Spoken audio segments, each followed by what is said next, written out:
Beach FM, locals talking to locals. The chair of the Waikanae Community Board, James Westbury. Good morning, James.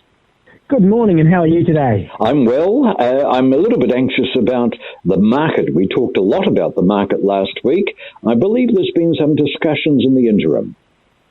Indeed, and the Waikanae Community Board have been really active behind this, so it's one thing I do want to try and promote to the community. It did take us by surprise that this was going to be taken as an approach to manage the library by council officers, but at this point in time we've managed to have a number of discussions with council officers and the executive to try and formulate a plan to get the Waikanae Library back in a very timely process, enabling it to be set up under not the guise of a commercial market, but under a not-for-profit society, an incorporated society.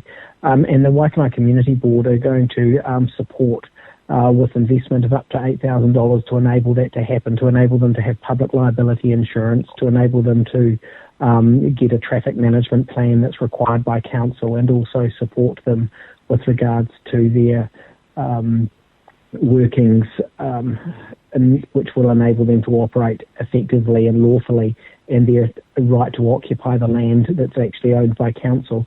So it feels like a bit of a, unfortunately, it feels like just trading money from what's the Waikanae Community Board's money to the council. It just feels like a circular motion, and in some ways it's a necessary evil, because these grants do cost money to or there's an opportunity cost to the community board, but we also recognise the loss of such a market would be, reprehensible for our community. So at this stage, are you looking for people to be part of that body?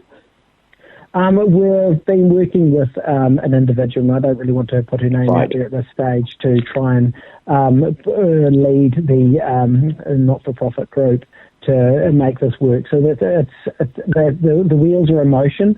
We are working through with council what is the appropriate arrangement for the agreement with that not-for-profit entity with council. So it's taken a little bit of time.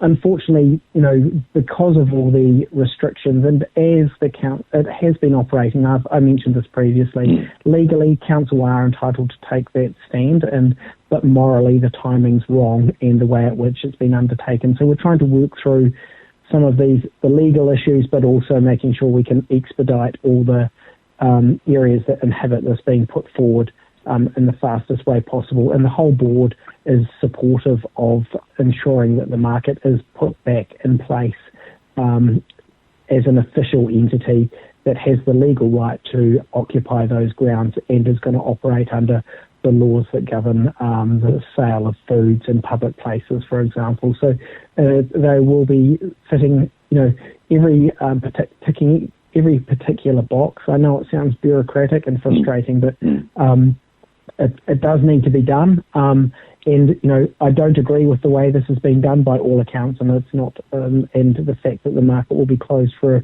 a short period of time, but the end result is that we will have a market that's operating, lawfully and effectively. I just want to try and maintain the relationships that we have with council officers who have been quite helpful for us at this point in time. When we talked about this last week, James, I think we agreed that legally we could see the case.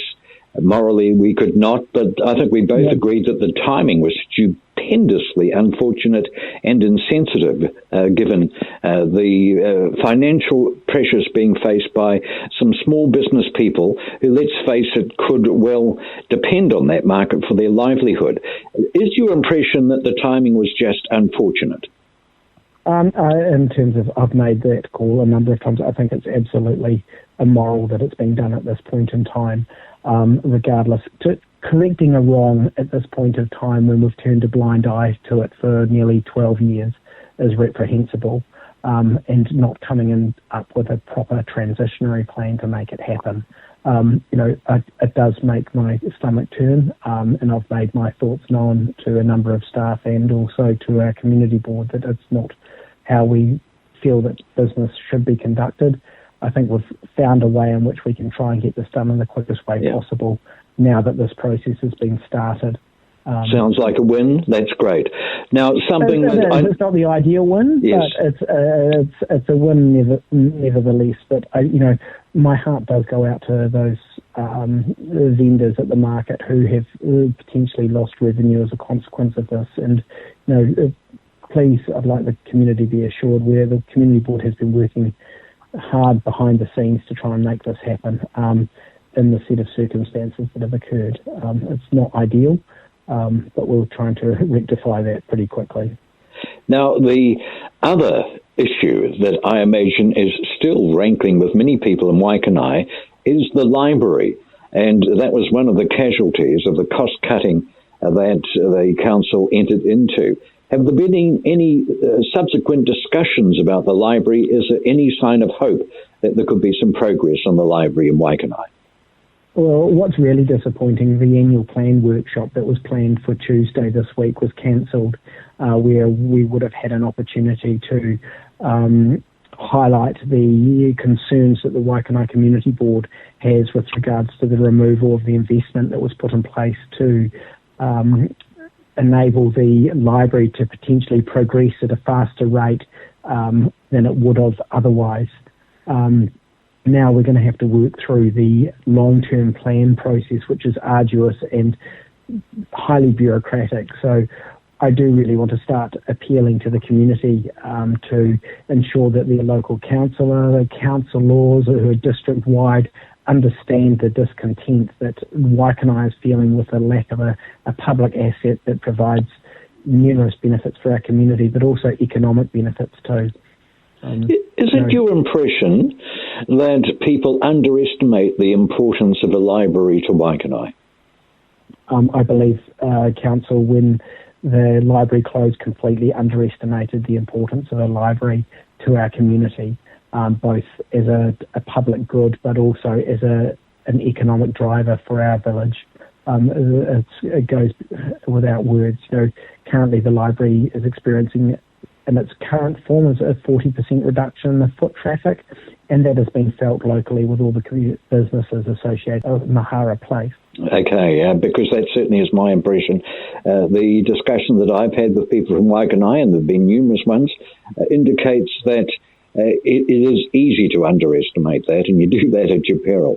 James, thank you very much for joining us this morning. It's always fascinating having a discussion with you, and we look forward to doing it again here on Beach FM 106.3. Thank you so much for your time. Thank you. 106.3 Beach FM.